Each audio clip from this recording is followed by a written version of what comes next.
누가복음 23장 33절부터 44절까지 읽도록 하겠습니다. 33절부터 읽겠습니다. 해골이라 하는 곳에 이르러 거기서 예수를 십자가에 못 박고 두 행악자도 그렇게 하니 하나는 우편에 하나는 좌편에 있더라.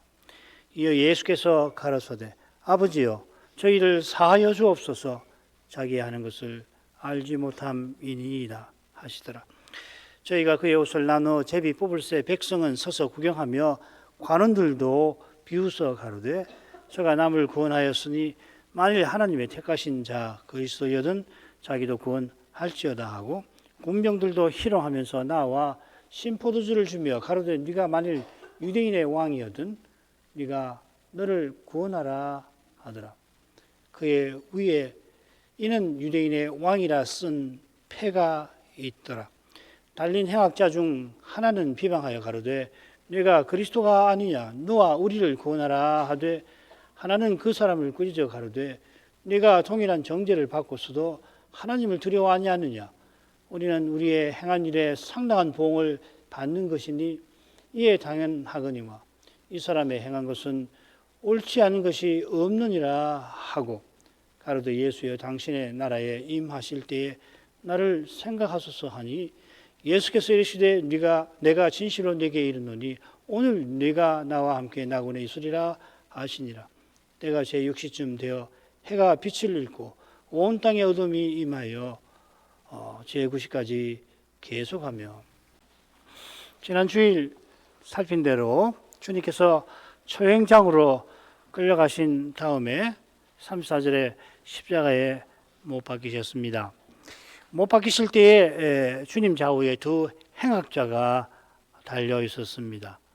이는 분명코 예루살렘 올라가시는 길에 사도들이 예상하고 바라던 것과는 딴판입니다. 그들은 주님께서 예루살렘에 입성하실 때 다윗의 위가 거기 세워질 것을 예상하였고 그 좌우편에 자기가 앉기를 바랐습니다. 제자들의 바람 예상과 바람이 그저 사람의 생각에서 나온 게 아닙니다. 그들은 구약 선지자와 의인들이 듣고자 하던 하나님 나라를 듣게 하신, 보게 하신 이들입니다. 이들이 하나님 나라에 관하여 깨닫는 바가 있어 그렇게 예상하고 바란 겁니다. 그러나 그들의 깨달음이 터무니없는 건 아니었어도 계시에는 턱없이 미치지 못했습니다.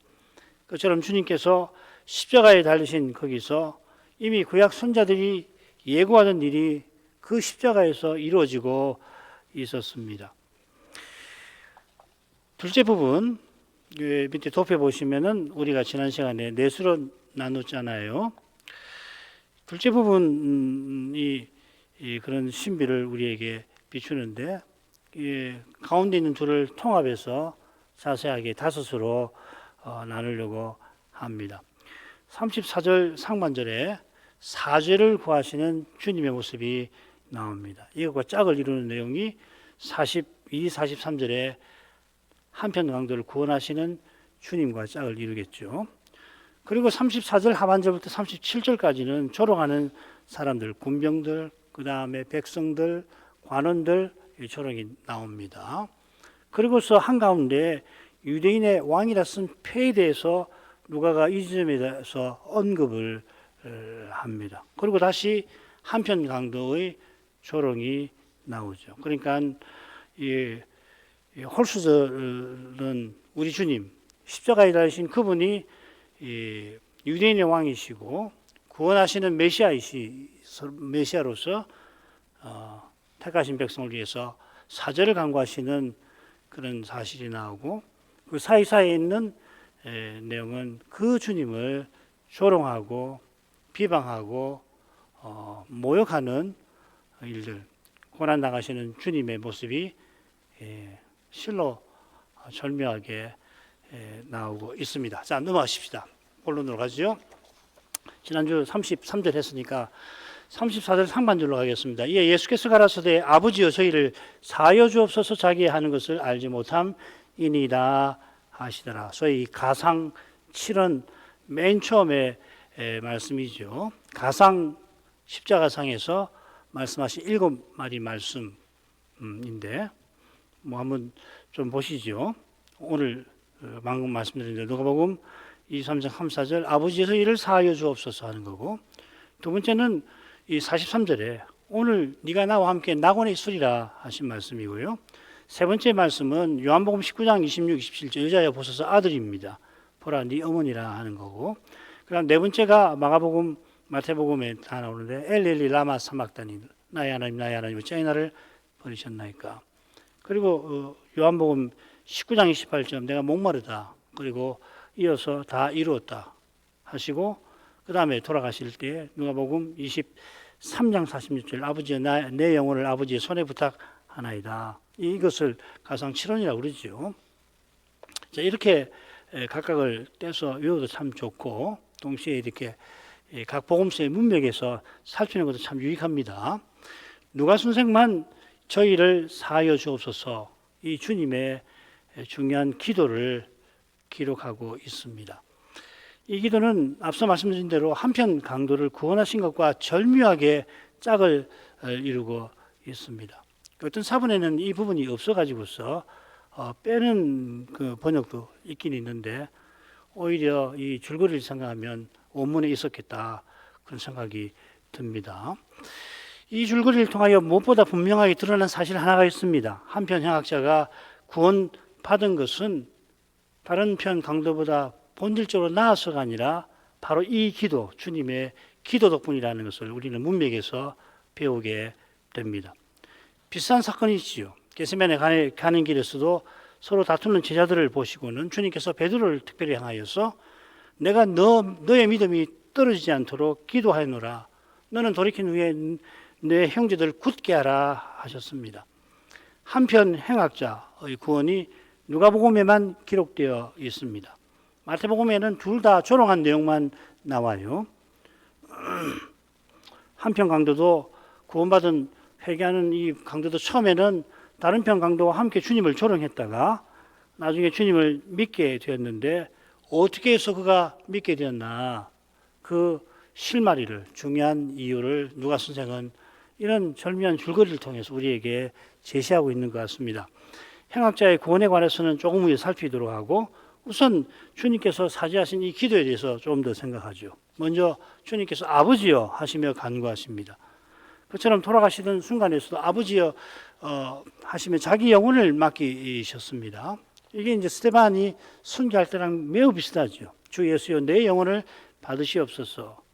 이 죄를 저희에게 돌리지 마옵소서. 그러니까 지금 예수님이 아버지라고 부르신 것은 영원하신 아들로서 영원하신 아버지를 불렀다기보단 그리스도로서 그리하셨다, 이렇게 볼 수가 있겠죠. 누가복음 10장에 보면은 예수님이 영원하신 아들로 기도하십니다. 아버지 외에는 아들을 아는 이가 없고 아들 외에는 아들과 아들의 소원대로 계시를 받는 자 외에는 아버지를 아는 자가 없나이다. 그건 이제 영원하신 아들로서 영원하신 아버지께 간구하시는 거 아니에요. 참 기도는 놀라운 차원이 있는 겁니다. 기도는 보통 피조물이 하나님께 뭘 구하는 걸 생각하지만은 이 영원하신 관계 안에서도 이 기도라고 할 수 있는 그런 관계. 그러니까 기도는 관계지요, 그죠? 하나님께 나아감이죠. 그러니까 우리가 하나님께 나아가는 것은 아들이 성신 안에서 아버지께 나아가는 그것을 방문하는 그런 일이잖아요, 기도가. 우리가 기도할 때 다급해서 괴로워서 하나님 이거 해 주십시오, 살펴주십시오. 물론 그렇게 할 수밖에 없지만 그런 간구조차도 근본적으로는 하나님께 가까이 나아감, 삼위 안에 있는 그 영원한 관계에 다가감, 그것이 있어야 하는 거거든요. 꼭 그런 차원을 생각하면 참 좋겠습니다. 아무튼지 지금은 그리스도로서 간구하십니다. 아버지가 하신 것은 오직 하나님께서만 죄를 용서하시는 진리와 붙어 있는 거 아니에요. 달리 표현하면 주님께서 인자가 세상에서 죄를 사는 권세가 있다 하실 때에는 자기의 신성을 드러내신 겁니다. 흥미로운 것은 인자라는 건 주님이 자기를 가리킬 때 복음서에서는 항상 내가 하지 않고 인자가 이렇게 표현하시는데, 인자, 그 하나님의 아들 아니에요. 그 사람의 아들이잖아요. 그 사람의 아들이라는 칭호는 자주 주님의 신성을, 그리고 하나님의 아들이라고 하는 칭호는 자주 주님의 인성을 나타내곤 합니다. 그래서 하나님 아들이니까 신성으로서 하나님으로서의 예수님, 인자라고 했으니까 인자로서 사람으로서 예수님을 가리키는가 보다. 꼭 그렇게 생각하시면 안 됩니다. 그 이유는 주님이 신인이신 데 있는 거죠. 지금 하늘에서 우리 주님께서 우리를 위하여 간구하시는 것은 멜기세덱 반차를 주신 대제사장 그리스도로서 하시는 사역이 되겠습니다. 주님께서 저희를 사하여 주옵소서 합니다. 저희가 누군지 당연히 살펴야겠죠. 이 멀리를 보면 결국 확대를 시키면 사함받을 수 있는 모든 죄인들일 겁니다. 모든 죄가 사함받을 수 있는 건 아니지요. 금세에서나 내세에서도 사함받지 못하는 죄가 있습니다. 주님은 이 죄를 성신을 회방하는 죄라고 하시고 요한사도는 사망에 이르는 죄라 불렀습니다. 히브리서에서도 이런 죄를 다루는데 그게 곧 배도입니다. 주님께서 이런 자들까지 사하여 달라고 간구하실 리는 없겠습니다. 그러니까 사함받을 수 있는 택하신 자들에 대한 기도일 거다 이렇게 보아야 되겠죠. 주님께서 죄 용서를 구하시는 이유가 이어 나옵니다. 그 이유가 뭐냐면 저희가 자기가 행하는 것을 행하고 있는 것을 알지 못한다 하신 겁니다. 바울 사도가 훗날 같은 이유를 들며 자기가 긍휼을 입은 사실을 고백하지요. 디모데전서 1장 13절 내가 전에는 해방자요 핍박자요 포행자였으나 도리어 긍휼을 입은 것은 내가 믿지 아니할 때 알지 못하고 행하였습니다. 사람이 볼 때는 바울처럼 교회를 광범위하고 심각하게 핍박한 이가 없습니다만은 그러나 그가 그렇게 핍박했지만 믿지 않을 때 알지 못하고 행하였던 것입니다. 그런데 이 디모데전서 6장에 가보면 사도가 이런 말을 또 해요. 저는 교만하여 아무것도 알지 못하고 변론과 언쟁을 좋아하는 거짓 선생을 그렇게 표현합니다. 거기 아무것도 알지 못한다. 알지 못한다는 두 표현이 물론 낱말은 서로 다르긴 합니다만은 그건 의미가 없어요. 낱말은 다르지만 제가 다 조사해 볼 때에 낱말이 다르니까 뜻도 다르다고 볼 수가 없습니다. 구원이 하나님의 은혜의 신비인 것처럼 배도 역시도 인생의 죄의 신비여서 우리로서는 사함 받는 여부를 완벽하게 금고 말하지 못한다는 사실입니다. 악한 자의 아들 곧 뱀의 후손은 자기가 하는 것을 분명히 알고서 행할 겁니다. 이걸 배도자라고 하는 겁니다. 가장 은밀하게 자기가 뭘 하는지 분명히 의식하는 겁니다. 그들은 하나님 아들을 밟고 자기를 거룩하게 하는 언약의 피, 이 예수를 믿는다고 고백하고서 그 교회 들어온 그 사람 그 경우인데 그런데 자기를 거룩하게 한 언약의 피를 부정한 것으로 여기고 은혜의 성신을 욕되게 하는 자입니다. 예배에서 성신의 가마가 나타나는 것을 알면서도 그 성신을 욕되게 하는 사람이라 표현할 만큼 마귀의 악한 영향력에 한몫이 걸려서 주님과 교회를 대적합니다. 하나님만 그들이 누군지 다 아십니다. 하나님께서 그들을 드러내셔도 인생은 미고해서 제대로 알아채지 못할 수가 얼마든지 있다 하는 겁니다. 우리가 붙들어야 하는 것은 간구하신 주님의 거룩한 사랑이겠죠. 주님의 간구가 한편 강도를 구원에 이끄신 그 사실입니다. 바울 같은 원수도 주님은 사도로 삼으셨습니다. 이는 오직 아버지께서 우리 모두를 위하여 자기 아들을 아끼지 아니하신 그 사랑에 근거합니다. 이 사랑을 언제든지 붙들어야 합니다. 결국 말씀을 통해서만 붙들 수 있는데 그러면은 희한하게 소망이 마음에 피어올라요. 도저히 이 소망스러운 것이 없고 절망밖에 없는데도 놀랍게 말씀으로 돌아가면 마음속에 희망이 피어나게 해주시는 겁니다. 자, 두 분으로 가죠. 저희가 그의 옷을 나누어 제비 뽑을새 백성은 서서 구경하며 관원들도 비웃어 가로되 저가 남을 구원하였으니 만일 하나님의 택하신 자 그리스도여든 자기도 구원할지어다 하고 군병들도 희롱하면서 나와 심포도주를 주며 가로되 네가 만일 유대인의 왕이여든 네가 너를 구원하라 하더라. 34절 상반절에 저희가 나왔죠. 누군지 우리가 생각했는데 다시 저희가 나옵니다. 여기 저희는 누구냐면 36절에 나오는 군병이 분명할 겁니다. 왜냐하면 군병들이 예수님의 옷을 이 제비 뽑아 나눈 사실이 성경 속에 나오니까요. 요한복음 19장에 나오니까 우리가 그렇게 확인할 수 있습니다. 군병들의 조롱이 따라서 앞뒤로 나오는 거죠. 그죠? 34절 하반절에 군병들의 조롱이 나오고, 그리고 36절, 7절에 그들의 조롱이 앞뒤로 나오죠. 그죠? 그리고 가운데 이제 백성과 관원의, 백성의 방관이라고 할까? 얼른 보면 방관인데, 그리고 관원의 조롱이 가운데 나오는 형식입니다. 군병들이 주님의 옷을 나눠 제비 뽑는 일이 얼마나 악한지는 우리가 요한복음 19장에서 살핀 바 있죠.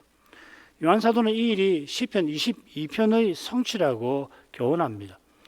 과연 시편 22편을 보면 이 시인이 원수들에게 겪는 그 고난을 여러 가지로 표현하는데, 이 옷을 제비 뽑아 나누는, 그러니까 시인을 벌거벗게 만드는, 이게 한가운데에 나와요. 그래서 이 보면은 황소와 사자, 개들, 내 겉옷과 속옷, 이 벌거벗기는 거, 그 다음에 개들, 사자와 들소, 이렇게 줄거리가 되어 있단 말이죠. 이런 줄거리는 전형적으로 뭘 강조하는지를 우리에게 보여주는 거거든요. 그러니까 이 선지자인 시인이 이 존엄함을 완전히 상실하게 만드는, 말살하게 하는 무서운 짓인 거죠. 요컨대 군병들이 주님의 옷을 벗길 때 가장 존엄하신 분이 가장 모욕받으신 겁니다. 그런데 바로 거기서 주님께서 성부와 함께 창세전에 함께 가지신 그 영광이 신비하게 비치는 겁니다. 이 영광이 신약교회가 주님과 함께 고난받는, 모욕당한, 인생으로서 견디기 힘든 그런 모욕받는 데서, 모든 사람이 다 다르진 않지만 어떤 사람은 그 인격의 고상함이나 혹은 그가 가진 직분이나 사명의 그 고상함 때문에 이 모욕당하는 것이 죽는 것보다 더 괴로운 경우가 얼마든지 있는 거거든요. 사람마다 뭐가 괴로우냐 종류가 좀 다를 수 있지만은, 시인은 선지자여서 이런 경우 존엄함을 가장 침해를 당하는 것이잖아요. 인생이 견디기 힘든 그런 모욕을 받는데 차라리 죽어버렸으면 좋겠다. 이런 모욕 받느니 정말 목숨을 거둬가시면 좋겠다. 그럴 수 있잖아요. 그런 데서 실은 주님의 이 영광이 비치게 하시는 겁니다. 말하자면 주님이 왜 고난을 받으셨느냐? 왜 주님은 십자가에서 이토록 고난을 받으셔야 하나? 우리 죄를 사하시기 위해서 그렇습니다. 첫째로. 둘째로, 신비하게 우리도 재림의 날까지 주님을 본받아서 이처럼 고난을 통해서 죄의 원세, 죽음의 원세를 이기게 하시려고 그리 하신 거다 하시는 거죠. 주님께서 가장 모욕받으신 이유가 우리 죄에 있고, 모두 모욕받으신 목적이 말씀드린 대로 그리스도의 고난에, 남은 고난에 참여하게 하시는 데 있습니다.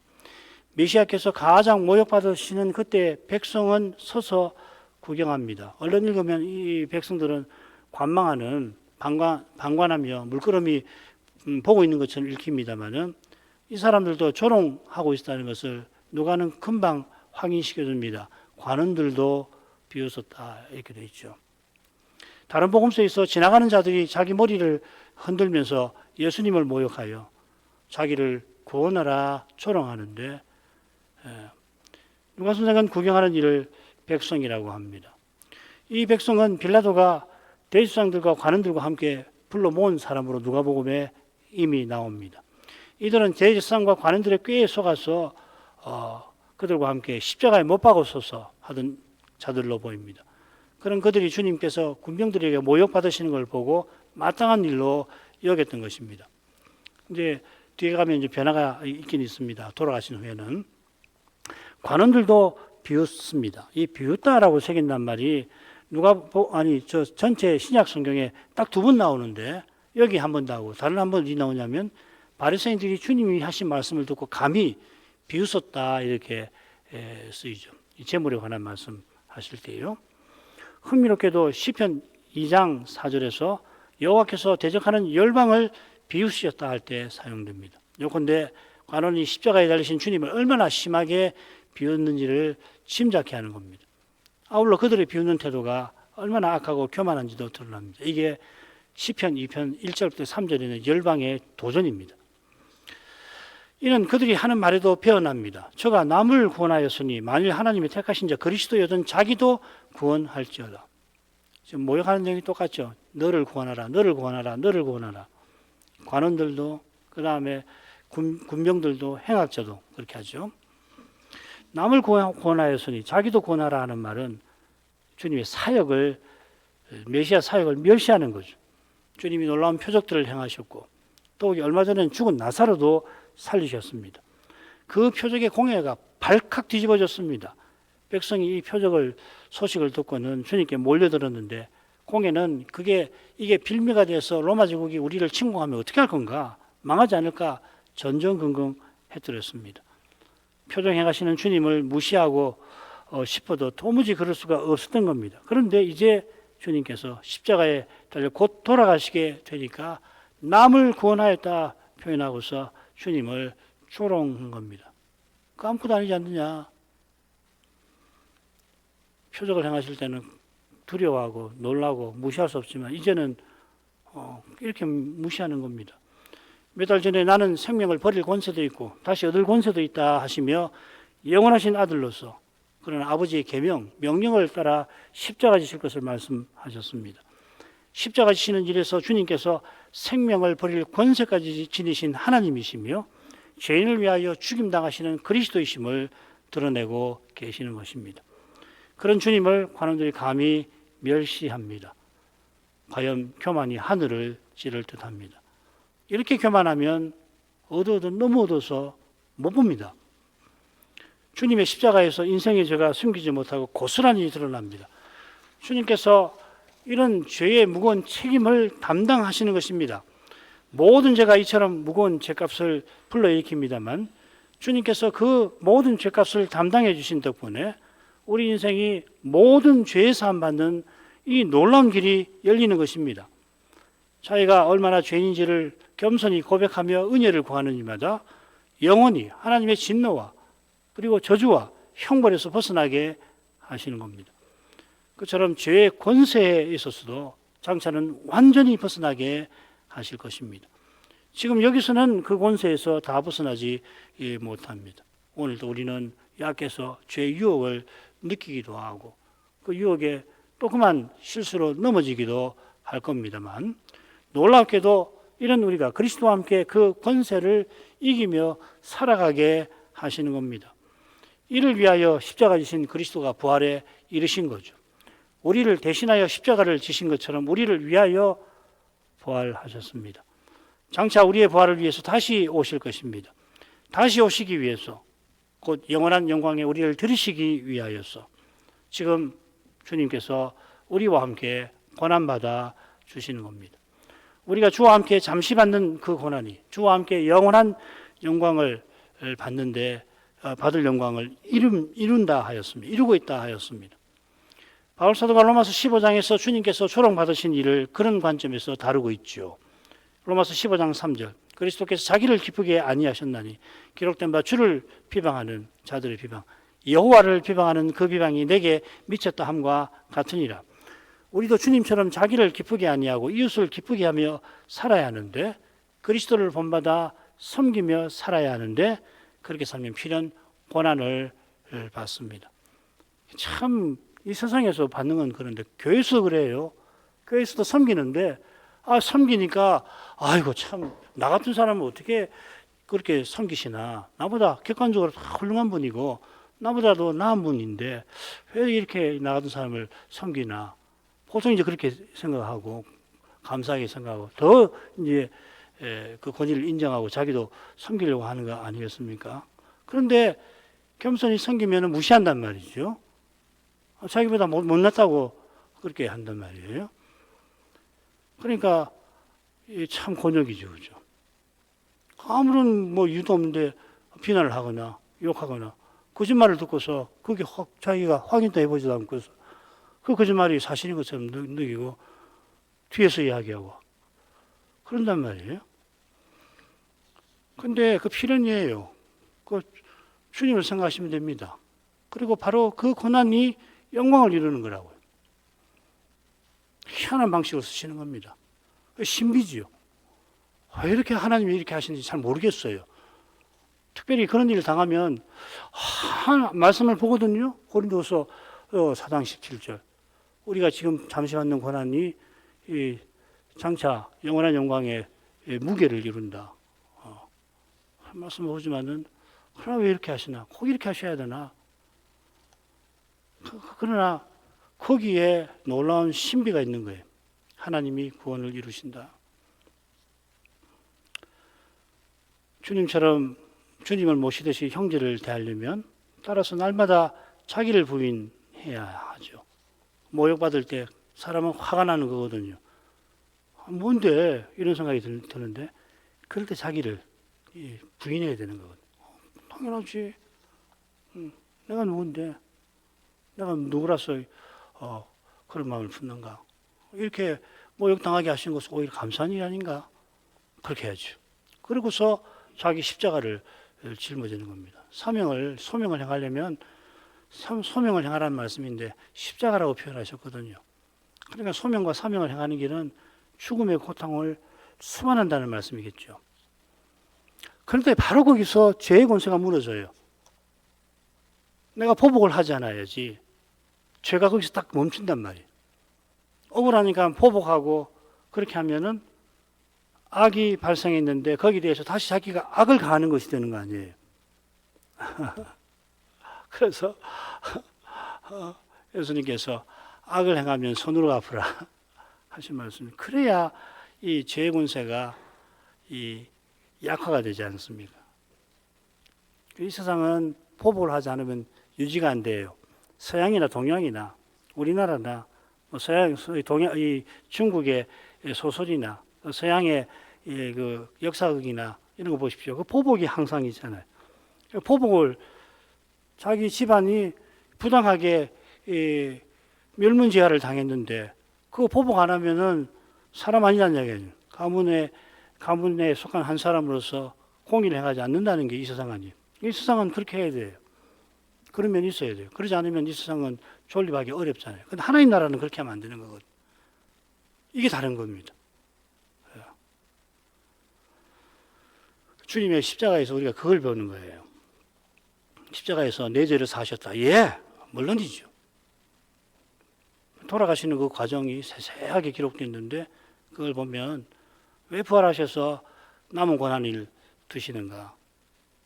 신기하잖아요. 십자가 주셔서 돌아가셨는데 모든 죄 사하여 담당해 주시는 죄책을 담당해 주시는 거 아니에요.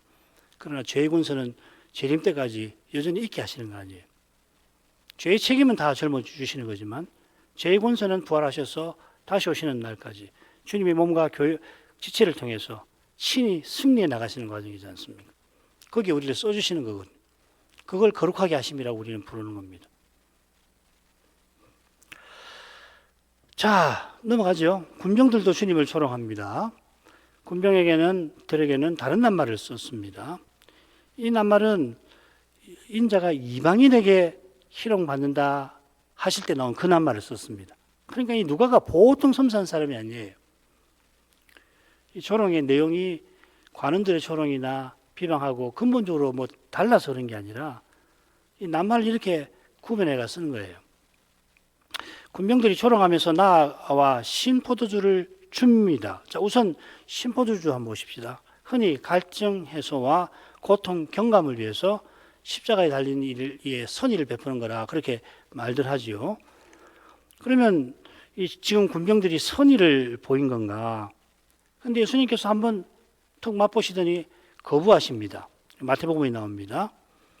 그러니까 지금 신포도주는 3시간 어둠이 끝난 다음에 드신 그것하고 다른 겁니다. 2번 드시는 거거든요.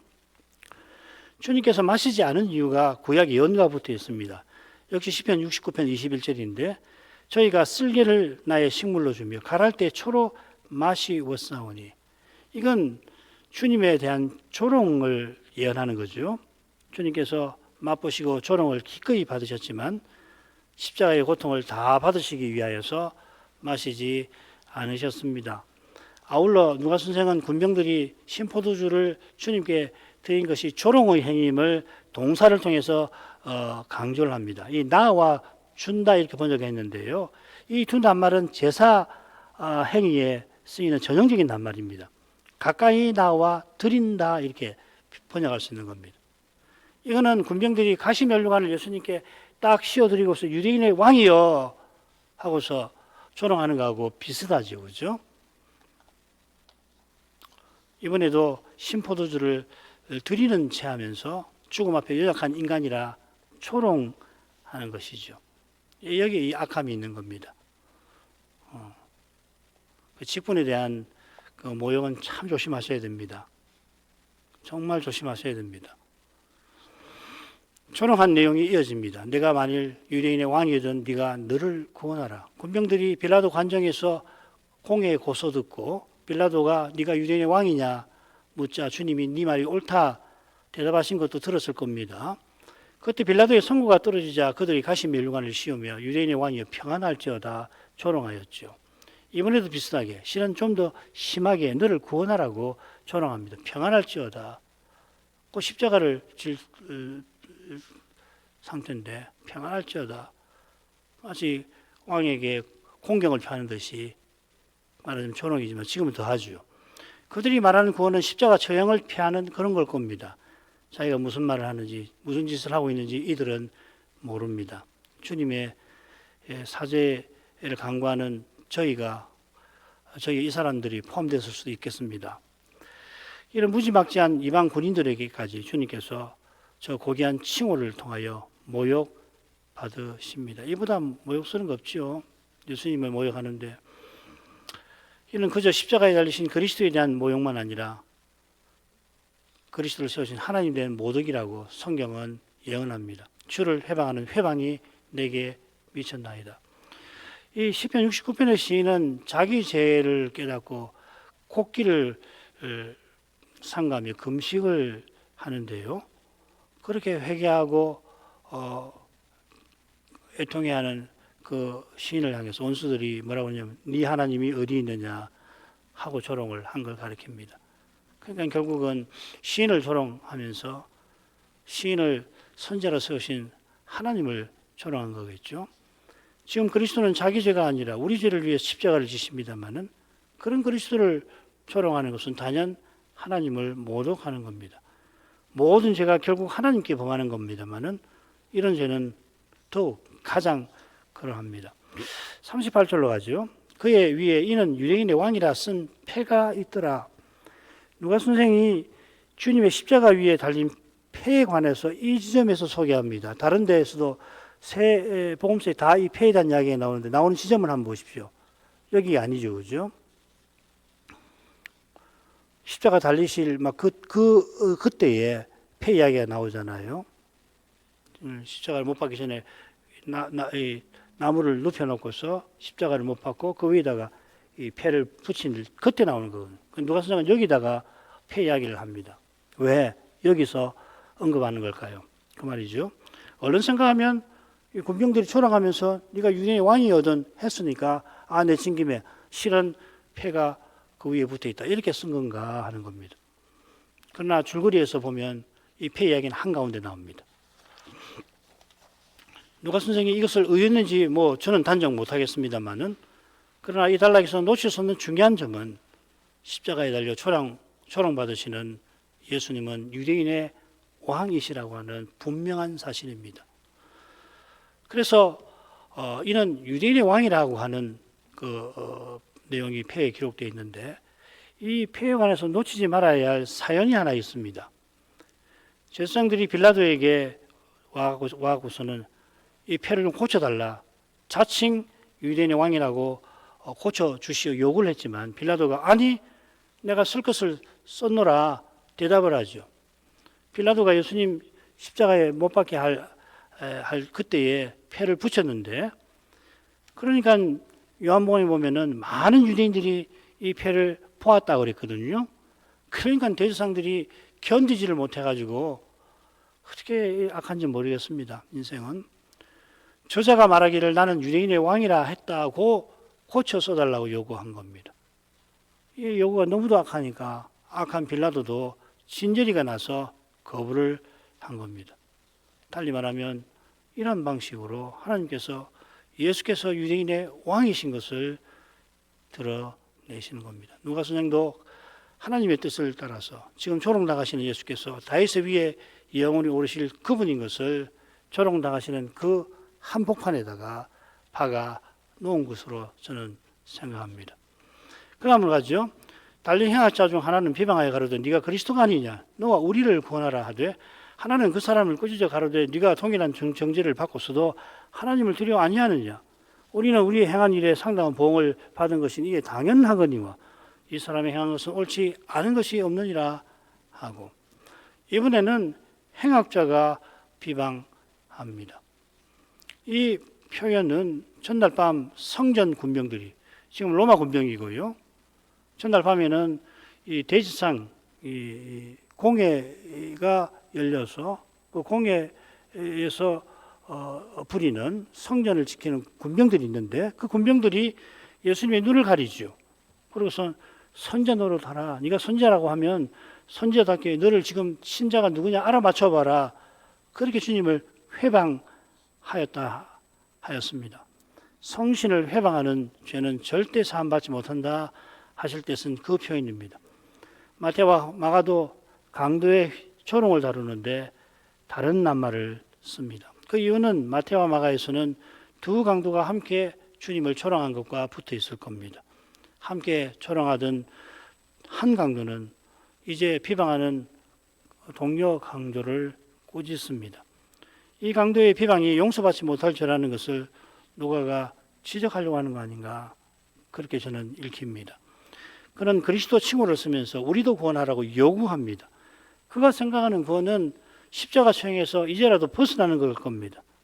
그를 꾸짖는 다른 편 강도는 이미 자기 죄를 깨닫고서 거기서 벗어나기를 주님께 구하죠. 나를 생각하소서. 당신의 나라에 임하실 때 나를 생각해 주십시오. 똑같이 십자가에 달려 죽어가고 있습니다마는 마지막 남은 그 시간마저 죽음을 살아가는 그런 이가 있고 얼마 남지 않은 생애의 끝에 영원한 생명을 누리는 이가 있습니다. 이런 극적인 차이는 오직 죄와 은혜에 달려있는 것입니다. 한편 강도가 비방하는 그리스도의 십자가만 한편 강도가 비방했던 그 그리스도의 십자가만이 결정적인 차이를 내는 것입니다. 그는 주님의 십자가에서 비치는 거룩한 빛을 보질 못했습니다. 자기가 받고 있는 그 고통에 사로잡혀서 비유의 그 부자처럼 어떻게든 거기서 벗어날 그 생각에 주님께 감히 모욕하며 요구하는 겁니다. 이 대목을 읽을 때 비유의 부자가 지옥에 가서 나사로를 오라가라 요구하는 모습이 떠올랐습니다. 반면에 다른 편 강도는 십자가에 달리신 주님에게서 자기 죄를 깨닫는 빛을 보았습니다. 그 빛 가운데서 이 사람은 자기 죄를 인하여 하나님을 두려워합니다. 견딜 수 없는 고통 중일 텐데 하나님을 두려워하는 그런 심정을 품습니다. 우리는 우리의 행한 일에 상당한 보응을 받는 것이니 이에 당연하거니와 그의 말에 회개의 심정이 배어납니다. 이 심정은 십자가에 달리신 주님이 주시는 겁니다. 기도하겠습니다. 거룩하신 아버지 주님께서 십자가에 달리신 거기서도 아버지께 죄인을 위하여 간구하실 뿐 아니라 그 극심한 고통 가운데에서 한편 강도를 구원해 주신 일을 살피게 하십니다. 하나님께서 그리스도 안에서 행하시는 구원이 얼마나 신비하고 또 얼마나 거룩한지를 깨닫습니다. 사람 눈에는 주님께서 가장 비참하고 무력하고 사람 보기에는 절망적인 상태에 놓이신 것처럼 보이지만은 그래서 사도들도 주님을 버리고 도망칠 정도였겠습니다만 그런 상태에서도 주님께서는 다윗 위에 영원히 앉아 통치하실 분다옵게 그처럼 그 나라를 영원히 세우시고자 거기 장애되는 죄와 죽음의 권세를 무너뜨리시는 그런 일을 고난 중에 이루고 계셨습니다. 주님께서 여러 사람에게 조롱받는 거기서 하나님의 거룩한 능력이 나타납니다. 그처럼 저희가 그리스도의 남은 고난에 참여하는 거기서 이런 신비가 또한 나타나게 하시는 줄 압니다. 믿음의 눈으로 이 신비를 볼 수 있게 하옵소서. 예수님 이름으로 기도합니다. 아멘.